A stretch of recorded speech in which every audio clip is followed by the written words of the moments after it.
রাসূল যে বলে গেছেন আলেমদের চেয়ে বড় জনদরদি আর কেউ নাই, এটা কওমি মাদ্রাসার উস্তাদগণের বেতনের অবস্থা এবং সংসার এর অচল অবস্থা দেখলেই পরিষ্কারভাবে বোঝা যায়। এই জন্য আল্লাহ রসুল বলেছেন, আল্লাহ এবং আল্লাহর রসুলের পরে আলেমগণের চেয়ে বড় জনদরদি জগতে আর কেউ নাই। আমরা দেশ নির্বাচন আইলে পরে অনেকে জনদরদি সাজে,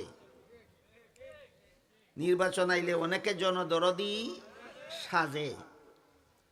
অমুকের ছেলে অমুক জনদরদি সমাজ সেবক, ফুলের মতো, যার চরিত্র ফুলের মতো পবিত্র, তাকে আপনার মূল্যবান ভোট দিয়া জনগণের সেবা করার সুযোগ দিন। এটা লেখেনি? এটা লেখে। নির্বাচনের আগে যে লেখে আপনাদের মূল্যবান ভোট দিয়া সেবা করার সুযোগ দিন।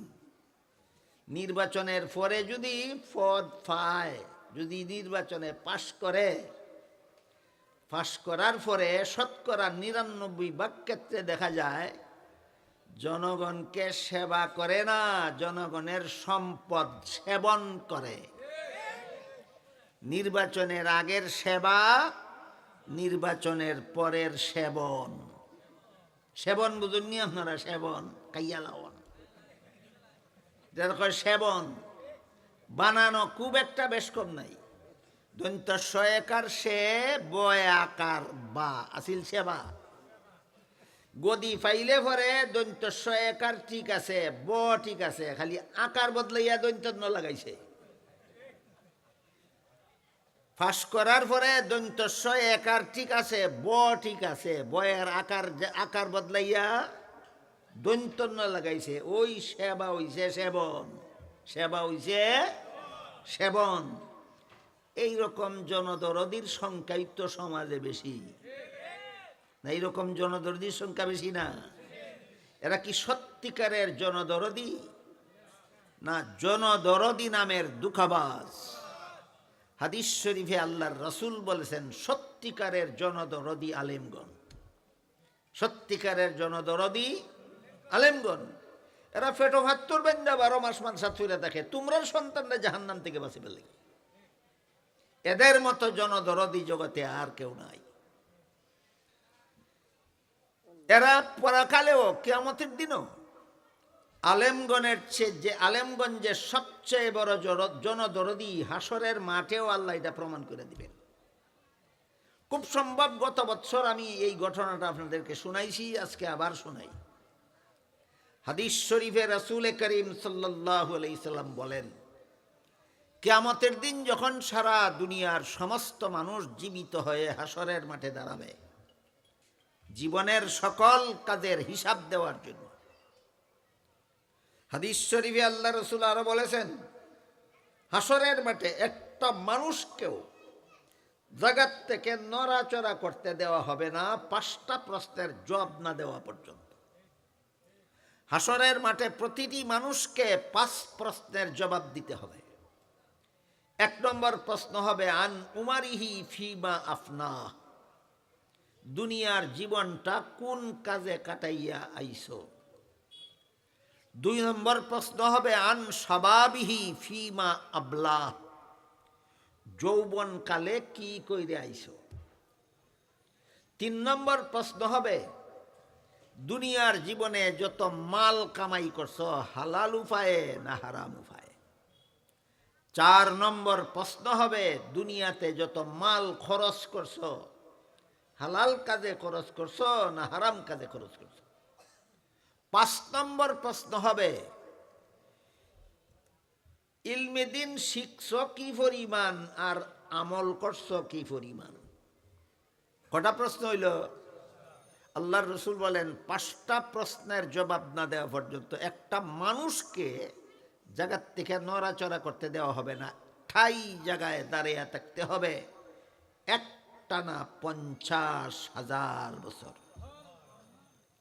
5 প্রশ্নের জবাব দেওয়ার আগ পর্যন্ত প্রতিটি মানুষ নিজের এক জায়গায় দাঁড়িয়ে থাকতে হবে কতদিন? 50,000 বছর। তাফসীরের কিতাবে লেখছেন যে দাঁড়াইয়া যে থাকবো একটা জায়গার মধ্যে, জায়গার পরিমাণ কত।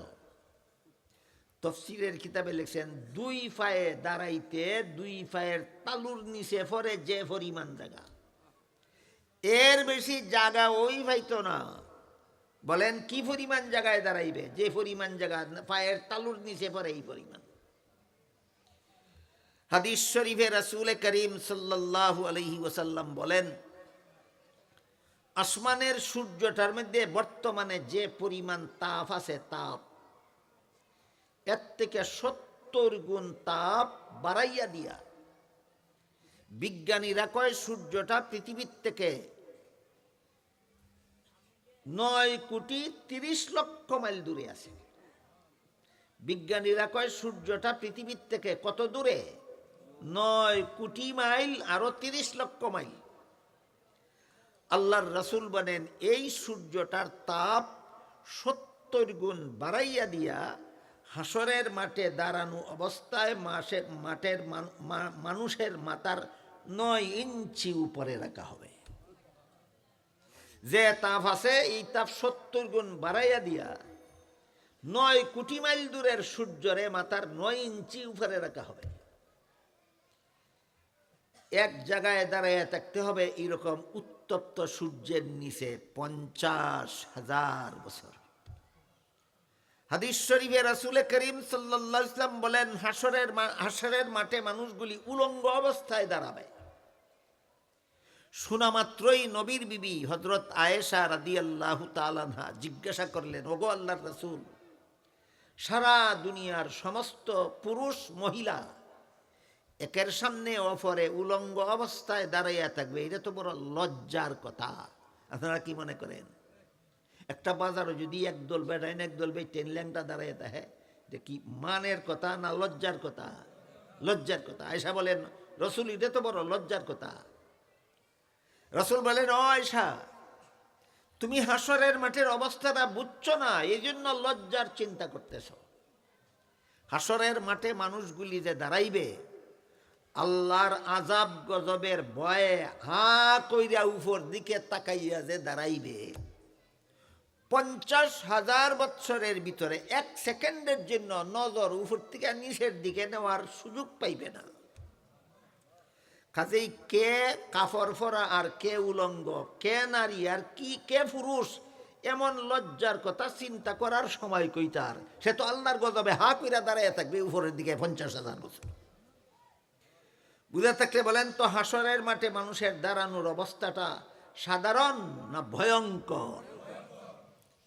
এই অবস্থায় হাদিস শরীফে রাসূল করিম সাল্লাল্লাহু আলাইহি ওয়াসাল্লাম বলেন, সারা দুনিয়ার সমস্ত মানুষ যখন এই ভয়াবহ অবস্থায় হাসরের মাঠে দাঁড়িয়ে থাকবে, তখন আল্লাহ আলিমগণকে বলবেন, হে আলেমরা, তোমরা সমস্ত জগৎবাসী মানুষ থেকে আলাদা হইয়া আলাদা কাতারে দাঁড়াও।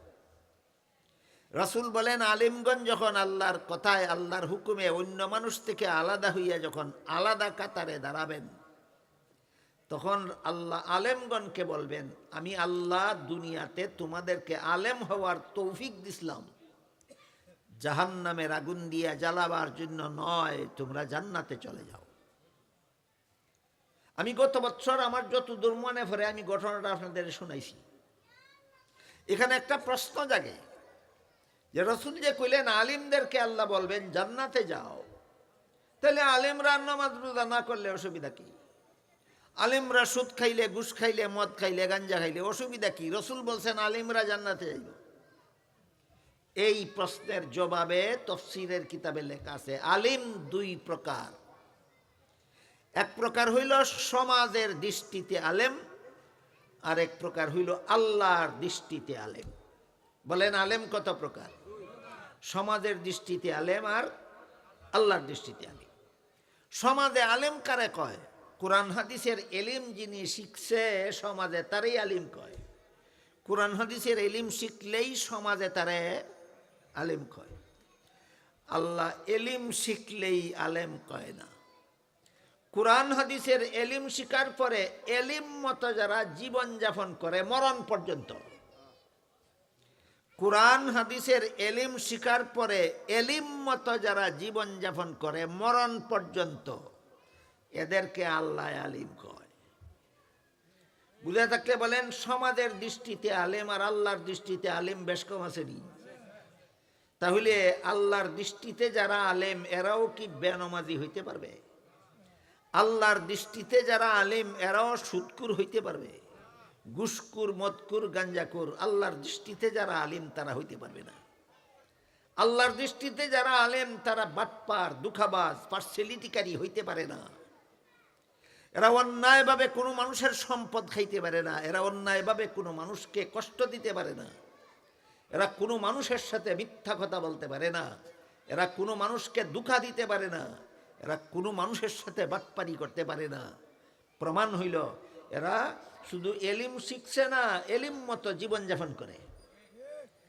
এই সমস্ত আলিমদেরকে আল্লাহ হাসরের মাঠে বলবেন, তোমরা জান্নাতে যাও। আরেক হাদিসে আল্লাহ রসুল বলেন, আল্লাহর হুকুমে আলিমগণ যখন হাসরের মাঠ থেকে জান্নাতে যাওয়ার পথে রওনা হইবেন, তখন তাদের জান্নাতে যাওয়ার পথের পাশে কিছু গুনাহগার মুসলমান দাঁড়াইয়া থাকবে। এক একজন গুনাহগার মুসলমান এক একজন আলেমকে পিছন থেকে ডাক্কা ডাক্কা কইব, হুজুর আপনি তো আপনার জান্নাতে চলে যাচ্ছেন, আমার একটা দুঃখের কথা আছে, শুনে যান। কি তোমার দুঃখের কথা? কইব, দুনিয়াতে আমি আপনাকে মহব্বত করতাম। কেউ প্রমাণ দিতে গিয়া কইব এক গ্লাস পানি খাওয়াইছিলাম। আরেকজন আলিমরে যে মহব্বত করত, প্রমাণ দিতে গিয়া কইব এক বদনা উজুর পানির ব্যবস্থা কইরা দিছিলাম। আপনারা বলেন তো, একজন আলিমকে এক গ্লাস পানি খাওয়াইতে আর পুকুর থেকে এক বদনা উজুর পানি উঠাইয়া দিতে নামাজের সময় কতশো টাকা লাগে? কত হাজার টাকা লাগে? লাগে না? তাহলে প্রমাণ হইল আলিমরে মহব্বত করতে টাকা পয়সা ধন সম্পদ লাগে না। শুধু এমন একটা অন্তর লাগে, যেই অন্তরে এই কথাটা বুঝবে যে এরা যদি দুনিয়াতে না থাকতো তাহলে আমরা জাহান্নাম থেকে বাঁচার পথ দেখাবার আর কোনো উপায় ছিল না। এই কথাটা বুঝার মতো অন্তর থাকলেই আলেমকে মহব্বত করতে পারে। আলেমকে মহব্বত করতে টাকা পয়সা ধন সম্পদ লাগে না। এই কথাটা যারা জানে না, বুঝে না, এরা কোনো এলাকাত কোনো আলিমরে সবার দাওয়াত করতে গেলে যখন চুক্তি করে আমারে 1 লাখ টাকা দিতে হবে, যদি কয় আমরা এত টাকার তবিল নাই, বক্তায় কয় আলিমরে মহব্বত করতে চাইলে গিয়া তবিল বানাও। বলেন রসুল কইছেন আলিমরে মহব্বত করতে চাইলে 1 লাখ টাকা গিয়া চান্দা করো। তাহলে এই সমস্ত মৌলবীরা দিনদার আলেম না দুনিয়াদার? টাকার চুক্তিতে যারা ওয়াজ করতে যায় এরা দিনদার আলেম নয়, এরা দুনিয়াদার। এরা মানুষকে জাহান্নাম থেকে বাঁচার দরদ মাখা অন্তর নিয়ে ওয়াজ করে না, এরা পকেট গরম করার জন্য ওয়াজ করে। এদেরকেও চিন্না রাখা দরকার। রাসূল করিম সাল্লাল্লাহু আলাইহি ওয়াসাল্লাম বলেন, আলেমদেরকে জান্নাতে যাওয়ার পথে পিছন থেকে একদল মানুষের ডাকবে, গুনাহগার মুসলমানে, আর কইব দুনিয়াতে আমি আপনারে মহব্বত করতাম, প্রমাণ দিতে গিয়া কইব 1 গ্লাস পানি মান করাইছিলাম। আর একজনে ডাকিয়া কইব দুনিয়াতে আমি আপনারে মহব্বত করতাম, প্রমাণ দিতে গিয়া কইব 1 বদনা উজুর পানির ব্যবস্থা কইরা দিছিলাম। কিন্তু আজকে আমার গুনার কারণে আল্লাহ আমারে হুকুম দিয়া দিছে জাহান্নামে যাওয়ার জন্য। আল্লাহর রাসূল বলেন, গুনাহগার মুসলমানদের মুখে এই কথা শুনিয়া আলেমগণ যাইতেছিলেন কোথায়? যার যার জান্নাতে। আলেমরা দাঁড়াবেন, দাঁড়াইয়া মনে মনে ভাববেন যে আমার জান্নাতে আমি পরে যাই, শেষ চেষ্টা কইরা দেখি গুনাহগার মুসলমানটারে জাহান্নাম থেকে বাঁচানো যায় কিনা। তখন কি তিনি বলবেন যে তোমার চিন্তা তুমি করো, আমি আমার জান্নাতে যাই? এই কথা বলবেন না? না, তারা বলবেন আমার জান্নাতে পরে যাই, শেষ চেষ্টা কইরা দেখি গুনাহগার মুসলমানটারে জাহান্নাম থেকে বাঁচানো যায় কিনা। কাজেই রসুলের হাদিসের দ্বারা পরিষ্কারভাবে প্রমাণ হইল, আলেমদের চেয়ে বড় জনদরদি দুনিয়াতেও আর কেউ নাই, আলেমদের চেয়ে বড় জনদরদি আখিরাতেও আর কেউ নাই। রাসূল বলেন, এই চিন্তায় আলেমগণ নিজেদের জান্নাতে যাওয়া বিরতি দিয়া দাঁড়াবেন। দাঁড়াইয়া আল্লাহরে কইবেন, আল্লাহ এই গুনাহগার মুসলমানটা ঠিকই কইছে, আমারে মহব্বত করতো, এই জন্য 1 গ্লাস পানি পান করাইছিল। ওই গুনাহগার মুসলমানটাই ঠিকই কইছে, আমারে মহব্বত করতে এই জন্য এক বদনা উজুর পানির ব্যবস্থা করে দিছিল। আল্লাহ তখন আলিমদেরকে বলবেন, আলিমরা শুনো, এরার গুনার কারণে আমি হুকুম দিছি জাহান্নামে যাইত, কিন্তু তোমরা যেহেতু সাক্ষী দিছ, তোমরারে মহব্বত করতো, তোমরার সাক্ষীর কারণে আমি এদেরকে মাফ করে দিলাম। আলেমরা তোমরাও জান্নাতে যাও, এই সমস্ত গুনাহগার মুসলমানদেরকে সাথে নিয়ে যাও। বুঝা থাকলে বলেন, হাসরের মাঠ থেকে আলেমগণ যার যার মতলবে নিজেদের জান্নাতে যাওয়ার পাগল হইবেন, না নিজের জান্নাতে যাওয়ার কথা বুঝলিয়া গুনাহগার মুসলমানদেরকে জাহান্নাম থেকে বাঁচাবার জন্য আল্লাহর কাছে সুপারিশ করবেন? তাইলে দুনিয়াতে আখেরাতে সবচেয়ে বড় জনদরদিকে একমাত্র আলিমগণ। এই জন্য হাদিস শরীফে আল্লাহর রসুল বলেছেন, আল্লাহ এবং আল্লাহর রাসূলের পরে আলেমদের চেয়ে বড় জনদরদি জগতে আর কেউ নাই। দুনিয়াতেও নিজের পেট ভাত্তর বেন্দা মাদ্রাসাত 12 মাস ফাইয়া ফুরে থাকে, বেতন ফাইয়া না ফাইয়া, মুসলমানের বাচ্চাদেরকে জাহান্নাম থেকে বাঁচাবার জন্য। হাসরের মাঠেও নিজের জান্নাতে যাওয়ার কথা ভুলে যাবে গুনাহগার মুসলমানদেরকে জাহান্নাম থেকে বাঁচাবার জন্য। বিষয়টা কি আমি আপনাদেরকে বুঝাইতে পারলাম? কাজেই আমরা যারা মা বাবা আছি, সন্তানের মা বাবা, সত্যই যদি আমার সন্তানের প্রতি জগতের অন্য মানুষ থেকে বেশি দয়া মায়া থাকে, তাইলে এইটারে বেনমাজি বানাইয়া জাহান্নামে ভাটানি দরকার। কেউ কুস্তা মাতন না তো। সত্যই যদি আমার সন্তানদের আমি জগতের অন্য মানুষ থেকে বেশি দয়া মায়া করি, তাইলে এটারে বেনমাজি বানাইয়া জাহান্নামে ভাটানি দরকার, না নমাজি বানাইয়া জাহান্নাম থেকে বাঁচানি দরকার? বলেন তো, এই সমাজে মুসলমানের এই কলিজার টুকরা সন্তানদের নমাজি বানাইয়া জাহান্নাম থেকে বাঁচাবার আর কোনো ব্যবস্থা আছে মাদ্রাসা ছাড়া?